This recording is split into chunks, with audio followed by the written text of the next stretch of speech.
Qué gusto. Vamos a comenzar con ustedes, Javier.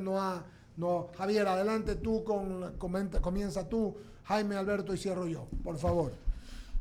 Gracias, Eduardo. Capi, ¿cómo le va? Buenos días. Les saludamos desde el panel de I99, quien le habla Javier Segarra, Eduardo Mendoza, Jaime Velázquez y Alberto Quintana. Estamos aquí para conocer qué es lo que tienen como último balance ustedes del ECU 911 a propósito de estas movilizaciones que se iniciaron ayer por parte de algunos sectores sociales. Buenos días, Capi.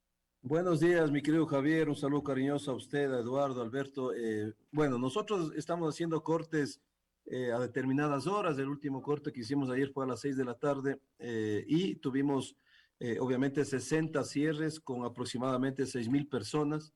El corte de las 6 de la mañana del día de hoy ya nos dio un corte, tuvimos cierres en 46 sitios con 3,600 personas aproximadamente. Las provincias que más complicación tenemos son obviamente Pichincha con 11 cierres, Chimborazo tenemos 10, Azuay, Cañar, Carchi, Cotopaxi, Loja, Morono, Santiago, Orellana, Sucumbíos son los otros sitios. Y en el último balance que acabamos de hacerlo, ya tenemos 74 cierres, pero 4,700 personas aproximadamente, ¿no? Es decir, no ha habido una cantidad de manifestantes como se preveía. Sin embargo, los cierres ya están sintiéndose las afectaciones, especialmente a la provincia de Pichincha, especialmente a Quito, porque tenemos un cierre que nos complica mucho el tema de la movilidad en temas de reapertura económica, ¿no? Usted sabe que Ecuador exporta muchísimas flores del sector de Tabacundo, de Cayambe, y estos cierres en Cangagua, Cayambe, en la Ye de Tabacundo, en Calderón y en Collas, que es el lugar de salida hacia el aeropuerto, más la Intervalles, que es otro eje de conexión con el aeropuerto, pues ya se está sintiendo las pérdidas económicas en este importante sector productivo. Así es que así está la situación hasta el momento, estimado Javier. Veamos qué ocurre en las siguientes horas.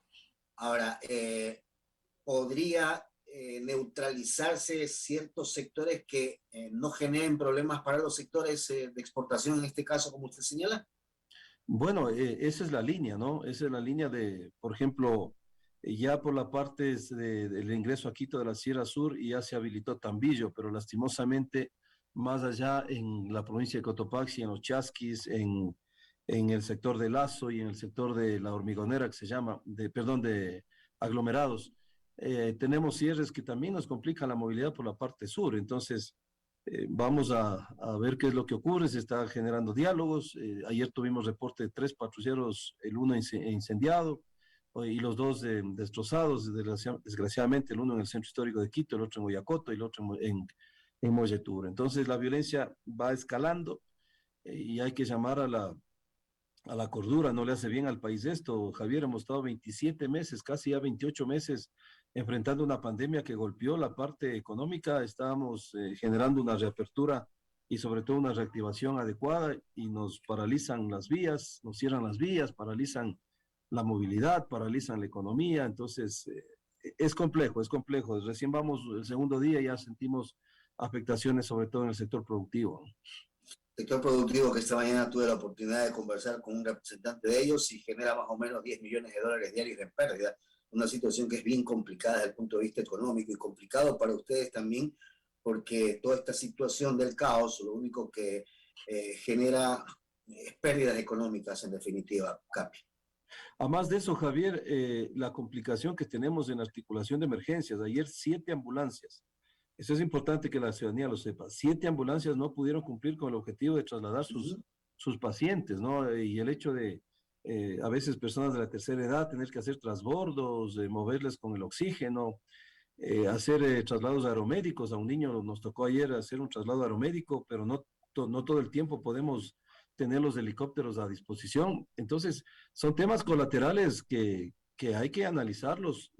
Aquí hay víctimas inocentes que sufren estas consecuencias y nos complica muchísimo, ¿no? Entonces, claro, usted dice 10 millones diarios y yo creo que la cifra puede ser inclusive mayor, porque pues, si tomamos en cuenta todos los efectos colaterales que existen. Mira, ayer el centro histórico de Quito a las 5 de la tarde ya se cerró totalmente todos los negocios. Esas son pérdidas para toda la ciudadanía. ¿Quién quiere venir ahorita a Ecuador en un plan de turismo cuando ya el mundo sabe que estamos enfrentando un paro nacional? Entonces hay que entender todos estos detalles. Mire, otro tema, Javier, que es importante analizarlo, ¿no? La logística que se mueve de ejército y policía para orden público y que debilita porque estamos desviando acciones a lo que debemos estar enfrentando, que es el narcotráfico y el crimen organizado. Eso es un debilitamiento de ciertos sectores que esperemos no nos pase factura porque, claro, si tenemos 10 provincias con complicaciones, pues hay que mover logística de ejército y de policía. Los pozos petroleros, la parte estratégica, sí hay que ratificar que no han sido tomados, eso está bajo control de ejército. Pero bueno, es un movimiento y sobre todo, Javier, ¿no? Los ecuatorianos somos hermanos, no podemos enfrentarnos entre nosotros, tenemos enemigos comunes a los cuales sí tenemos que enfrentarnos. Y esto de ver cómo la ciudadanía yo veía aterrorizado, porque también desgraciadamente, Javier, tuve la oportunidad, y digo desgraciadamente porque lo que vimos en octubre, no quisiéramos volverlo a repetir, yo era director, y sigo siendo director del ECU, pero también era director del ECU en octubre y las imágenes que vimos, yo creo que ningún ecuatoriano quiere volver a repetir y lastimosamente ayer ya vimos algunas imágenes como la quema de patrulleros y que la gente se sienta feliz por quemar un patrullero, me parece que es impensado lo que está ocurriendo. Ayer el centro histórico de Quito ya fue afectado, muchachos jóvenes estudiantes que rompieron veredas para sacar piedras, que son patrimoniales, porque son el centro histórico de la capital para agredir policías. Hoy tuvimos inclusive una retención de 2 policías en el sector de San Miguel del Común, gracias a Dios ya están liberados, pero no podemos tener estas acciones, ¿no? Entonces, preocupa el que se vuelva a repetir un escenario de octubre cuando ya vimos todas esas consecuencias que dieron para el país, ¿no? De mi parte, gracias, Capi. Jaime Velázquez continúa con la entrevista. Gracias, mi querido Javier, capitán Zapata, la verdad es que es un placer tenerlos por acá. A ver, la ciudadanía lo que reclama es que no queden en impunidad estos actos vandálicos, que no tienen otro nombre. Y ya se empezó con la detención del dirigente Leonidas Diza. ¿Por qué no se detiene a las personas que están obstaculizando las entradas a Quito? Esa es la pregunta que se hace mucha ciudadanía y se la pregunto yo a usted con el debido respeto, capitán. Usted ha visto que el señor ministro del Interior fue sumamente claro, se está evidenciando absolutamente todo para judicializar los temas y para que la justicia cumpla con su cometido. Hay 41 IPs, investigaciones previas abiertas, aperturadas y sobre todo, vuelvo a repetir, se evidencia con todo lo que tenemos a la mano para que la justicia cumpla con su deber. Pero creo que todos estamos de acuerdo que no podemos permitir las cosas que se están haciendo porque nadie está sobre la ley. Y eso a veces a mucha gente le ha dado fuerza de creer de que aquí puede venir quemar patrulleros, retener policías. Ahora entiendo que hay un fiscal también retenido. Sí, es decir, no puede la anarquía, le digo, reinar el país. Así que lo que ha dicho el señor presidente ya de esta detención que tiene son 6 personas, pues ya es parte de aquello y nosotros tenemos que respaldar. La ley está para todos, absolutamente para todos.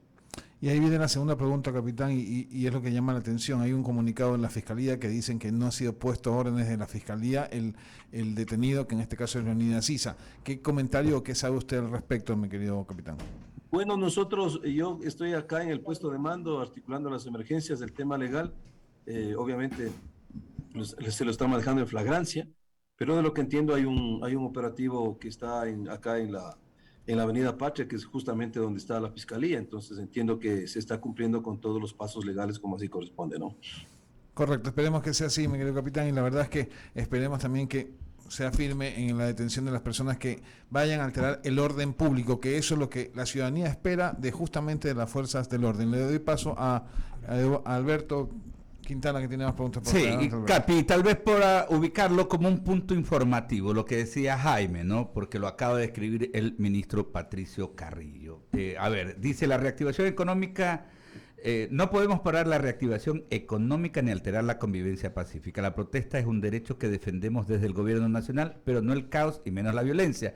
Por ello, y atención, esto contesta lo que estamos preguntando. Por ello, 4 autores materiales y uno de los autores intelectuales, ya sabemos a quién se refiere, en espera de su audiencia. Es decir, el proceso se cumple, por si acaso. Y también como parte del hilo de lo que comunica el ministro Carrillo, dice, ayer incendiaron un patrullero, ingresaron a la fuerza a florícolas, plantaciones florícolas, ¿no? Afectaron el derecho a la movilización de miles de ciudadanos. Hoy secuestraron a un fiscal, o se está ratificando lo del secuestro. Las evidencias están a órdenes de la justicia. los violentos no pueden poner en riesgo la democracia. Yo creo que es muy válido ponerlo, Capi, precisamente ahí, ¿no? Ubicar como parte de las acciones que se llevan adelante. ¿Alguna novedad adicional que el Sistema Integrado de Seguridad monitorea en el resto del país, Capi? Bueno, sumado a lo que ha dicho el ministro, hay que también ponerlo que 2 patrulleros más, uno en el centro histórico, fueron agredidos y afectados, y otro en el sector de Oyacoto también fueron agredidos. Es decir, tenemos 3 unidades policiales que han salido de circulación por agresiones de grupos que están generando estas manifestaciones. Entonces, imagínense, hoy que estamos enfrentando un tema de inseguridad, de que la policía necesita todos los recursos, pues ya tenemos 3 recursos menos que son importantes para enfrentar los temas delictivos. Entonces, todo eso debemos analizar. El tema de articulación de emergencias nos está complicando. Claro. Por la movilidad, y eso es muy, muy complejo. Oiga, Capi, claro, ¿sí? y usted mencionó algo que a veces los ecuatorianos no les ponen mucho asunto. Yo cuando arrancaba hoy día el noticiero me preguntaba, ¿cuántas toneladas de droga ayer, a instancias de que la Policía Nacional y todas las fuerzas del orden estén enfocadas en el tema de estas movilizaciones, ¿no? De que dejen un poco, yo no digo desprovista totalmente el control en las fronteras, pero sí menos contingente? ¿Cuántas toneladas de droga pueden haber ingresado precisamente por esto? Que a uno lo lleva a la sospecha de que detrás de esto está incluso el crimen transnacional organizado. O sea, ¿hasta cuándo este tipo de situaciones y hasta cuándo los ciudadanos, la sociedad en general, no termina de entender el alcance que tiene este tipo de situaciones? Así es, es lo que yo le decía, ¿no? El debilitar... se debilita a ciertos sectores porque obviamente la policía tiene un número de funcionarios limitado, Exacto. igual que el ejército, pero entonces sería distinto si tenemos solo un personal para orden público en manifestaciones y otro personal distinto para lo que es temas delictivos, pero no es. La policía tiene que hacerse, duplicarse, triplicarse, y son seres humanos que también se cansan, que están enfrentando temas sumamente complejos, que ayer fueron agredidos también en manifestaciones en el centro.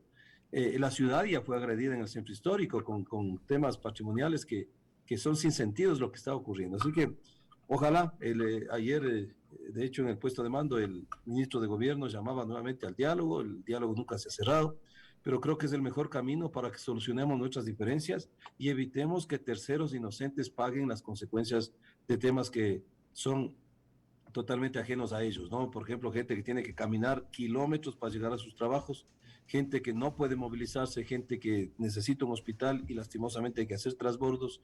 Es muy complejo, así que esperemos ver qué pasa en el día. Nosotros estamos activados y como siempre ustedes saben que siempre es un honor poder conversar con ustedes. Vamos a activar el puesto de mando, así es que yo me tengo que retirar, pero siempre estamos con la predisposición de informar. Solamente para saludarlo, desearle suerte a Eduardo Mendoza Paladines y decirle que gracias porque nos dio una entrevista así rápidamente y espero solamente, esto va a seguir permanente, ¿verdad? Vamos a estar permanentemente conectados y el 911 va a estar 24/7, ¿verdad? Así es, mi querido Eduardo, un saludo cariñoso. Igual. Siempre es un gusto Lo mismo saludar con usted también. Sí, el ECU está 24/7, estamos con todos los ECUs como puestos de mando a nivel país, estamos en conexión con todos los gobernadores que están en los territorios y acá está establecido el puesto de mando unificado nacional en donde los ministros obviamente dan cuenta. Esto es un tema de orden público, esto es un puesto de mando unificado, no se ha activado el COE nacional, porque siempre los protocolos determinan que de acuerdo a cómo va avanzando la emergencia se activa ya sea un puesto de mando o un COE. En este caso sería nacional. Es decir, estamos a nivel de puesto de mando unificado y donde está liderando obviamente el ministro del Interior, ministro de Gobierno y ministro de Defensa. Nosotros siempre estaremos apoyando a todas las actividades. Así que muchísimas gracias, mi querido Eduardo. Un saludo cariñoso para ustedes allá a la distancia. Gracias, Capi. Sí, y yo creo que es necesario no solamente ratificar la solidaridad con toda la gendarmería de nuestro país, con todos los elementos